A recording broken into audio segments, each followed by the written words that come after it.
As we enter 2014, we celebrate the 10-year anniversary of the coining of the phrase social media, first used in 2004 to describe a phenomenon of connection with which we're all familiar today.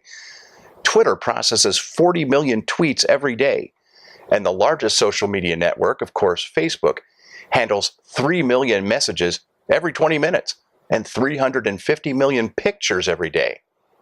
Obviously, even some small fraction of this social media boom would produce what we trial lawyers call relevant probative evidence. Although no Ohio courts have yet published an opinion on whether social media needs to be produced in discovery or whether special rules need to be involved, courts outside of Ohio have been struggling with the issue. Some courts and commentators have said social media is completely off limits as an invasion of privacy, and others have drawn a distinction between public information and that which was meant to be kept private. Two recent cases, still within the Sixth Circuit jurisdiction, address this situation without focusing upon counsel's obligations in discovery. In one such case, plaintiff's Facebook posts became relevant, and the defendant asked for plaintiff's username and password so they could explore the Facebook pages. Obviously, this went too far.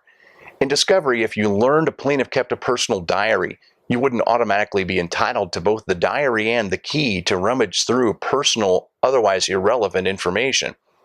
And similarly, simply refusing to produce any Facebook posts is out of bounds.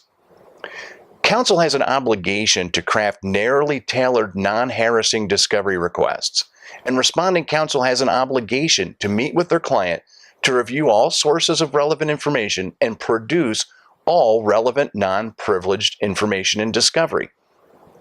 Perhaps no Ohio court has yet published an opinion on the subject because Ohio counsel are doing their jobs. If counsel crafts narrowly tailored requests, even those involving social media, and opposing counsel meets with their client to review what is responsive and produces all relevant non-privileged information, the courts don't need to get involved at all, regardless of our new method of storing information that becomes evidence in trial, even though it's just 10 years old.